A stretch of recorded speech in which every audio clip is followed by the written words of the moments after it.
Hello friends, എല്ലാവർക്കും Queen of tasty and tips എന്ന നമ്മുടെ ഈ ചാനലിലേക്ക് വീണ്ടും സ്വാഗതം. ഇന്ന് ഞാൻ വന്നിട്ടുള്ളത് ഒരു സൈഡ് ഡിഷ് റെസിപ്പിയുമായിട്ടാണ്. നല്ല കുറുകിയ ചാറോട് കൂടിയ ഒരു മീൻകറിയാണ് ഞാനിന്ന് തയ്യാറാക്കുന്നത്. ഇത് കപ്പയുടെയോ ചോറിൻ്റെയോ ഒക്കെ കൂടെ കഴിക്കാൻ പറ്റിയ നല്ലൊരു സൈഡ് ഡിഷാണ്. അപ്പോൾ വളരെ ടേസ്റ്റി ആയിട്ടുള്ള ഈ ഒരു മീൻകറി നമുക്ക് എങ്ങനെയാണ് തയ്യാറാക്കിയെടുക്കുന്നത് നോക്കാം. അതിനു മുമ്പായിട്ട് ഈ ചാനൽ നിങ്ങൾ ആദ്യമായിട്ടാണ് കാണുന്നതെങ്കിൽ ഒന്ന് സബ്സ്ക്രൈബ് ചെയ്യാനും തൊട്ടടുത്ത് കാണുന്ന ബെല്ലൈക്കൺ ക്ലിക്ക് ചെയ്യുവാനും മറക്കല്ലേ. അപ്പോൾ നമുക്ക് നേരെ വീഡിയോയിലേക്ക് കിടക്കാം. ഈ മീൻകറി തയ്യാറാക്കാൻ വേണ്ടിയിട്ട് ആദ്യം തന്നെ കഴുകി വൃത്തിയാക്കിയ മീഡിയം വലിപ്പത്തിലുള്ള 1 കിലോ മത്തിയാണ് ഞാൻ എടുത്തിട്ടുള്ളത്. ഈ കറി ഏതു തരം മീനിൽ നമുക്ക് തയ്യാറാക്കിയെടുക്കാമെങ്കിലും കൂടുതൽ ടേസ്റ്റ് കിട്ടുക മത്തിയിൽ ചെയ്യുമ്പോഴാണ്. ഇനി ഈ കറിയിലേക്ക് വേണ്ടുന്നൊരു മസാല തയ്യാറാക്കിയെടുക്കാം. അതിനായിട്ട് ഞാനിവിടെ ഒരു മീഡിയം വലിപ്പത്തിലുള്ള സവാള, 10-12 ചുവന്നുള്ളി, 10-12 വെളുത്തുള്ളി, ഒരു 2 കഷ്ണം ചെറിയ കഷ്ണം ഇഞ്ചി, 4-5 പച്ചമുളക്, കുറച്ച് കറിവേപ്പില, ഒരു തക്കാളി, ഇത്രയും സാധനങ്ങളാണ് എടുത്തിട്ടുള്ളത്. ഇനി ഒരു ചീനിച്ചട്ടി അടുപ്പിലേക്ക് വെച്ച് നമുക്ക് 1 ടേബിൾ സ്പൂൺ വെളിച്ചെണ്ണ ഒഴിച്ചു കൊടുക്കാം. വെളിച്ചെണ്ണ നന്നായിട്ട് ചൂടായി വരുമ്പോൾ നമുക്കതിലേക്ക് 7-8 വറ്റൽമുളക്, ഈ ഒരു വറ്റൽമുളകിന് നല്ല എരിവുള്ളതായതുകൊണ്ട് ഞാൻ 8 എണ്ണമേ ചേർക്കുന്നുള്ളൂ. അതിൻ്റെ കൂടെ തന്നെ 1 ടേബിൾ സ്പൂൺ മല്ലി കൂടി ചേർത്ത് കൊടുക്കാം. എന്നിട്ടൊന്ന് നല്ലതുപോലെ ഒന്ന് മൂത്ത് വരുന്നത് വരെ വറുത്തെടുക്കാം. മല്ലിയും മുളകുമൊക്കെ മൂത്ത് നല്ലൊരു മണം വരുന്ന സമയമാകുമ്പോൾ നമുക്കിതിലേക്ക് എടുത്ത് വെച്ചിരിക്കുന്ന സവാള, ചുവന്നുള്ളി, വെളുത്തുള്ളി, ഇഞ്ചി, പച്ചമുളക്, ഇത്രയും സാധനങ്ങൾ ഇട്ട് കൊടുത്ത് നമുക്ക് നല്ലതുപോലെ ഒന്ന് വഴറ്റിയെടുക്കാം.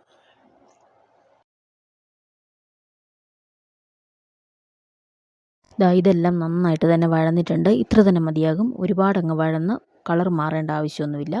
ഇനി നമുക്കിതിലേക്ക് എടുത്ത് വെച്ചിരിക്കുന്ന ആ ഒരു തക്കാളിയും അതുപോലെ കുറച്ച് കറിവേപ്പിലയും കൂടി ഇട്ട് കൊടുത്ത് നമുക്കിത് അടച്ച് വെച്ചൊന്ന് തക്കാളിയുടെ ആ ഒരു വെള്ളമൊക്കെ ഇറങ്ങി ഇത് നന്നായിട്ടൊന്ന് വെന്ത് വരുന്നത് വരെ ഒന്ന് വേവിച്ചെടുക്കാം. ഇപ്പോൾ ഇതാ നമ്മളുടെ തക്കാളിയൊക്കെ നല്ലതുപോലെ തന്നെ വെന്ത് ഉടഞ്ഞു കിട്ടിയിട്ടുണ്ട്. ഇനി നമുക്കിതിലേക്ക് 1/4 ടീസ്പൂൺ മഞ്ഞൾപ്പൊടിയും 1/4 ടീസ്പൂൺ ഉലുവപ്പൊടിയും കൂടെ ചേർത്ത് കൊടുക്കാം. ഇപ്പോഴിതാ നമ്മളുടെ കറിയിലേക്ക് വേണ്ടുന്ന ഒരു മസാല തയ്യാറായിട്ടുണ്ട്. അപ്പോൾ ഇനി നമുക്ക് ഇത് തണുത്തതിന് ശേഷം ഒരു മിക്സിയുടെ ജാറിലിട്ട് ഒന്ന് അരച്ചെടുക്കാം. നല്ല പേസ്റ്റ് രൂപത്തിൽ തന്നെ ഇത് അരച്ചെടുക്കണം. അരച്ചെടുത്ത ഈ ഒരു മസാല നമുക്ക് കറി തയ്യാറാക്കുന്ന ചട്ടിയിലേക്ക് ഒഴിച്ചു കൊടുക്കാം. എന്നിട്ട് അതിലേക്ക് കറിയുടെ ചാറിന് ആവശ്യത്തിനുള്ള വെള്ളവും കൂടി ചേർത്ത് കൊടുക്കാം.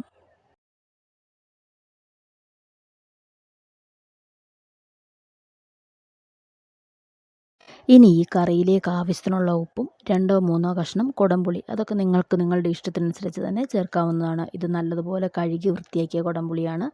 എന്നിട്ട് നമുക്കതും കൂടി ഇതിലേക്ക് ഇട്ട് കൊടുക്കാം. ഇതിലേക്കിനി കുറച്ച് കറിവേപ്പിലയും കൂടി ഇട്ട് കൊടുത്തതിന് ശേഷം നമുക്കിത് അടച്ച് വെച്ച് നല്ലതുപോലെ ഒന്ന് തിളപ്പിച്ചെടുക്കാം.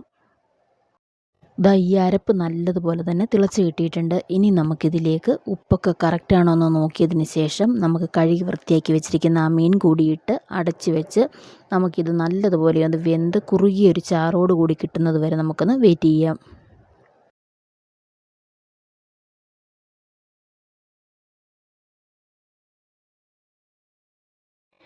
ഇപ്പോഴിതാ ഈ മീൻകറി നന്നായിട്ട് തന്നെ തിളച്ച് കിട്ടിയിട്ടുണ്ട്. ഇനി നമുക്ക് തീ നല്ലതുപോലെ ലോയിലേക്ക് വെച്ച് കൊടുക്കാം. ചെറിയ തീയിലിരുന്ന് വെന്ത് കിട്ടുമ്പോഴാണ് നമുക്ക് ഈ മീൻകറിക്ക് പ്രത്യേകം ഒരു ടേസ്റ്റ് കിട്ടുക. അതിൻ്റെ കൂടെ തന്നെ നമുക്ക് ഇതിലേക്ക് ചേർത്ത മസാലയൊക്കെ അടിയിൽ പിടിക്കാനും ചാൻസ് ഉണ്ട്. അതുകൊണ്ട് തീ നല്ലതുപോലെ കുറച്ച് വെച്ചതിന് ശേഷം ചെറിയ തീയിൽ വെച്ച് നമുക്കിത് വേവിച്ചെടുക്കാം. നമ്മളുടെ മീൻകറി ഇവിടെ തയ്യാറായിട്ടുണ്ട്. ഞാനിത് നല്ല കുറുകിയ ചാറോട് കൂടി വറ്റിച്ചാണ് എടുത്തിട്ടുള്ളത്. ഈ ഒരു രീതിയിൽ തയ്യാറാക്കുമ്പോഴാണ് ഈ ഒരു മീൻകറിക്ക് അതിൻ്റെതായ ഒരു ടേസ്റ്റ് കിട്ടുക. ഇത് നമുക്ക് നല്ല കപ്പയുടെയോ അതുപോലെ ചോറിൻ്റെയോ പൊറോട്ടയുടെയോ ഒക്കെ കൂടെ കഴിക്കാൻ പറ്റുന്ന നല്ലൊരു സൈഡ് ഡിഷാണ്. നിങ്ങൾക്ക് എന്തായാലും തീർച്ചയായിട്ടും ഇത് ഇഷ്ടപ്പെടും. നിങ്ങളെല്ലാവരും ഇത് ട്രൈ ചെയ്ത് നോക്കണം. എന്നിട്ട് അതിൻ്റെ അഭിപ്രായം കമൻറ്റ് ബോക്സിൽ അറിയിക്കണം.